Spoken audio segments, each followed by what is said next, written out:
Hey guys, welcome to your next episode of Sneaky Nutrition. Now, this is a really quick one. I've literally just popped home in between classes and I wanted to have a quick chat to you about organic veggies and fruit. Now, one question that you guys have been asking me a lot is, does it really matter if, your fruit and veggies are organic, your meat's organic, all that jazz? Now, this is a difficult one to answer because, there are much bigger questions in the health world than whether organic veggies or fruit are best. For example, are you even eating enough fruit and veggies, whether they're organic or not?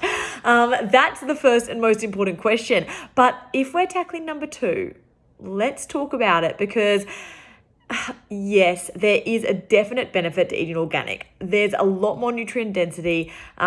A lot of the vitamins and nutrients are retained more readily, and there's a lot less potential damage to your gut from pesticides, which can actually wreak a little bit of damage. So, yes, it's really great, but do I eat organic all the time? No.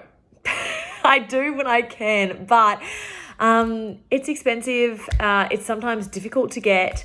So not all the time. I eat a lot of, for example, berries are a product that's sprayed a lot, particularly, your blueberries and all that jazz. So I always get my berries, well, not always, I shouldn't say always. Most of the time when I'm making smoothies and all the rest of it, or putting berries on, yogurt or whatever it might be, I use frozen. I use frozen organic because it's cheaper and it's good quality and it's readily available, and it means they're in my fridge whenever I need them. And that's a really great option. A lot of people always ask me this question about whether frozen is actually okay. Well, yes, it is. Nothing actually happens that stops that from being okay. I mean, the fruit or veggies is picked and then it is frozen. Done. A lot of the times it will actually retain more nutrients than if it was to travel fresh to you via a truck or so, where it might lose some of its nutrient value along the way. These veggies and fruit are literally snap frozen at the source with all their nutrients retained. So yes, frozen can be a great option. There's so many great organic frozen veggies out there too now, like even just your little peas and corn and all that jazz, you can get that organic frozen. How good. I also eat regular frozen veggies too. In fact, when I get to my episode on emergency dinners, you will hear about how I include frozen vegetables in dinners when I haven't had the chance to go shopping and I just need to dive into my frozen stocks of things. Frozen is cool. Frozen is fine. And some canned produce is also awesome when it comes to legumes like lentils and black beans and all the rest of it. Again, all of these feature in my emergency dinners post, which is coming up soon. Those things I will have from a can and just rinse them. Not all the time, but often, because it's in the cupboard, it doesn't take a lot of time, and it still has a lot of nutrient value. So don't be afraid of frozen things. Primarily, they're great, and canned things every now and then too. They're the good kind of packet foods. But back to organic. There is something online called the Clean 15 and the Dirty Dozen, and that is a list that's curated each year about what are the safest non-organic fruits and veggies to have and the most worrisome. So, for example, when you're looking this up, I would say it's really important to type in Australian because most of these are from the US and it's very different in Australia. But in Australia, for example, blueberries are a fruit that are heavily sprayed with pesticides. So that's something that can be really, really great to choose organic or get frozen for when you can, or to just wash really, really well.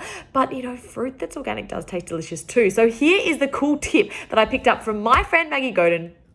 I hope that's how you say your last name. I never say your last name. Anyway, amazing acupuncturist, Godin.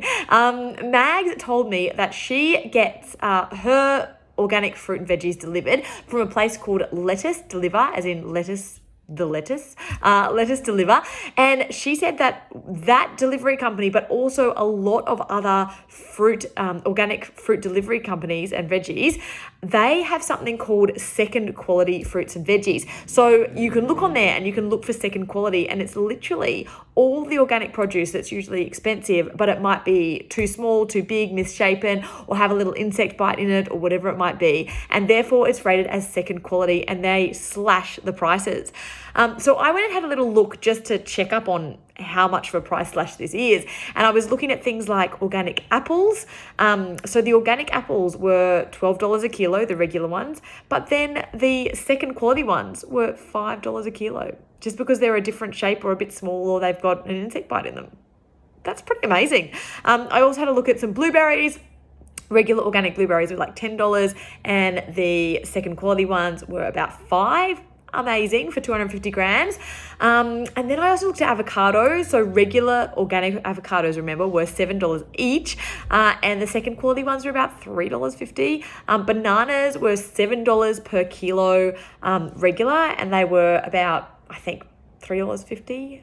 Maybe $4.50 for the second quality ones. I never knew this existed. I mean, I knew there were misshapen fruits and veggies, but I didn't know that you could get really good organic ones that were just a weird shape or have a little insect bite on them, whatever, for such an amazing cheap price. Nothing else wrong with them. So there's my little tip for today. We'll come back to frozen and canned and all the rest in a later post, but don't be afraid of those things. Look up the Clean 15 and the Dirty Dozen for 2019, 2020, so you get an idea of what those, latest ones have been. But do look up Australia as well. So there's, Australian versions. Usually the things that have a thick skin, like a banana, an avocado, a watermelon, they're pretty cool to eat non-organic. I still think they taste better organic though. So it depends. So do I eat organic all the time? Definitely no. I just wash really, really well. But, do I eat organic when I can? Yes. Am I scared of frozen? Absolutely not. I've got so much frozen fruit and veg. And now I'm just about to put in my first order to this Let Us Deliver place for second-rate organic fruit and veggies for my kid. I mean, I'm pretty stoked about that discovery, and I can't believe that I didn't actually know about it sooner. So second quality organic fruit and veg, check it out, look it up. Apparently all these organic delivery places have this, and yeah, I'm stoked because I always looked at those boxes and thought too expensive for me, but now I'm going to think, I'm just going the second quality ones. I mean, why not? So there's my hot tip for today. Thank you so much, Maggie, for that one. It's a quickie, but a goodie. And I'll be back soon. I think I might tackle emergency dinner options or emergency lunch options next. That's like you come home, there's nothing in the fridge, or you just haven't picked up something to cook or something to eat, and you need to get your food in now. So I'll either do that or I'll do another snack post. Watch this space, guys. Thank you for tuning in. You guys have had some really great feedback and some really great conversation going around these posts. So yeah, until next time, bye.